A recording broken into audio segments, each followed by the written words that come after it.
আসসালামু আলাইকুম। চলে আসলাম নতুন আরেকটি রেসিপি নিয়ে। আজকে আমি চিকেন এগ বিরিয়ানি রান্না করব। এখানে আমি পোলার চাল এবং চিকেন নিয়ে নিয়েছি এবং এখানে আলু এবং ডিম আমি নিয়ে নিয়েছি। ডিমটা সিদ্ধ করে ভেজে রাখছি আগে থেকে। চলে যাব মূল রান্নায়। এই যে আমি পাতিল বসিয়ে দিয়েছি, পেঁয়াজ দিয়ে দিলাম। আমার পেঁয়াজটা একটু ব্রাউন কালার করে ভেজে নিলাম। এখন আমি গোটা মশলাগুলো দিয়ে দিলাম। এখানে লং, এলাচ এবং দারচিনি দিয়ে দিলাম। দিয়ে দিব 1 টেবিল চামচ আদা রসুন পেস্ট। এখন আমি চিকেনটা দিয়ে দিলাম। চিকেনটাকে এইভাবে আমি একটু আগে কষিয়ে নেব।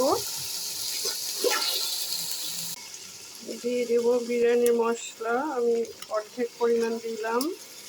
সামান্য পানি দিয়ে দিলাম মাংসটা সিদ্ধ হওয়ার জন্য। অ্যাড করে দেব আলু। আমার মাংসটা কষানো হয়ে গেছে, আমি এবার চালটা ঢেলে দেব। চালটা ভালো করে কষিয়ে নিলাম। এখন আমি পানি দিয়ে দিব। পানিটা আমি আগে থেকে গরম করে রেখেছি। এই যে আমার বিরিয়ানির পানিটা প্রায় শুকিয়ে আসছে। পর্যায়ে আমি দিয়ে দিব 4 টেবিল চামচ গুঁড়ো দুধ। গুঁড়ো দুধ দেওয়াতে সুন্দর একটা গ্রান আসবে এবং এটা স্বাদটাও দ্বিগুণ হয়ে যাবে। আমার বিরিয়ানিটা প্রায় শেষ পর্যায়ে, দেখেন।